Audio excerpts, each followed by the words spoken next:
আসসালামু আলাইকুম বন্ধুরা, চলে এলাম আপনাদের সাথে নতুন আরও একটি রেসিপি শেয়ার করার জন্য। আজ আমি আপনাদের সাথে শেয়ার করব সাজনা পাতা ভাজি। আমি এখানে কিছু সাজনা পাতা ডাল থেকে ছাড়িয়ে নিয়েছি, তারপর এগুলোকে ভালোভাবে ধুয়ে পরিষ্কার করে পানিটা ঝরিয়ে নিয়েছি। সাজনা পাতা খেতে যেরকম টেস্টি, এটার উপকারিতাও অনেক। এটা শরীরের ব্যথার জন্য অনেক উপকারী। এটা খেলে শরীরের দীর্ঘদিনের ব্যথাও সেরে যায়, আর এটা খেতেও কিন্তু খুবই টেস্টি। এই সাজনা পাতাগুলোকে প্রথমে হাত দিয়ে ভালোভাবে ছাড়িয়ে তারপর ভালোভাবে ধুয়ে পরিষ্কার করে নিতে হবে। আমি আবার এগুলোকে একদম কুচি কুচি করে কেটে নেব। যতটা চিকন করে সম্ভব ততটা চিকন করে এগুলোকে কেটে নেব। আমি সাজনা পাতাগুলোকে খুব সুন্দর করে কুচি কুচি করে কেটে নিয়েছি। তার সঙ্গে নিয়েছি কিছু পেঁয়াজ, রসুন আর কাঁচামরিচ। পেঁয়াজ রসুনের পরিমাণটা অবশ্যই বাড়িয়ে দিতে হবে, তাহলে এটার টেস্ট অনেক ভালো আসে। চুলায় কড়াই বসিয়ে নিয়ে নিলাম পরিমাণ মতো তেল। তেলটাকেও একটু বাড়তিয়ে নিয়েছি, তাহলে সজনা পাতা ভাজির টেস্ট অনেক ভালো আসবে। তেলটাকে ভালোভাবে গরম করে নিয়ে দিয়ে দিলাম পেঁয়াজ, রসুন আর কাঁচামরিচ। এবার এগুলোকে সময় নিয়ে একদম লালচে বাদামি কালার করে ভেজে নেব, যাতে পেঁয়াজ রসুনের থেকে খুব সুন্দর স্মেল আসে। যে কোনো শাকভাজির ক্ষেত্রে পেঁয়াজ রসুনটা বাদামি কালার করে ভেজে নিলে শাকভাজিটা অনেক টেস্ট হয়। আর এক্ষেত্রে তো আমি সজনে পাতাটাকে কিছুটা মুচমুচে করে ভেজে নেব। পেঁয়াজ রসুনটা একদম লালচে বাদামি কালার হয়ে এসেছে। এবার সজনা পাতাগুলোকে দিয়ে দিচ্ছি।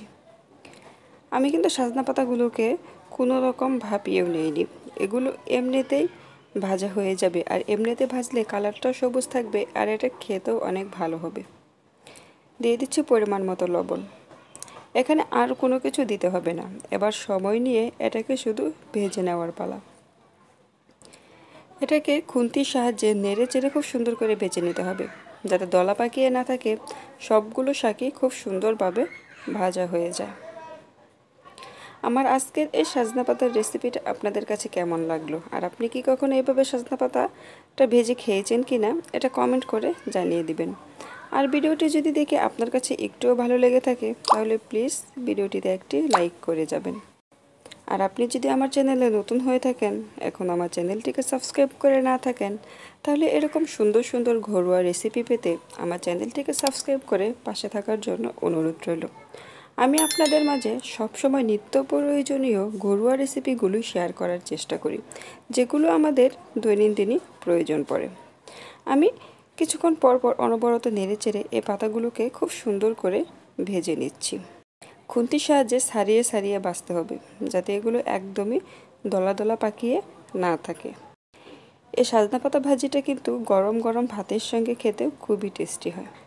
আর সজনা পাতাটা শুকিয়েও তারপর এরকমভাবে ভেজে খাওয়া যায়। সজনা পাতার তো অনেক রেসিপি হয়, তার মধ্যে আপনার কাছে কোন রেসিপিটা বেশি পছন্দ সেটা কমেন্ট করে আমার সঙ্গে শেয়ার করতে পারেন।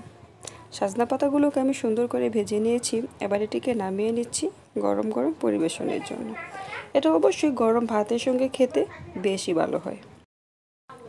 দেখতেই পাচ্ছেন এটা দেখতে কতটা সুন্দর লাগছে, আর যে জিনিস দেখতে সুন্দর সেটা খেতেও অনেক ভালো হয়। এতটা সময় পাশে থাকার জন্য সবাইকে অনেক অনেক ধন্যবাদ। দেখা হবে নতুন কোনো রেসিপিতে। আল্লাহ হাফেজ।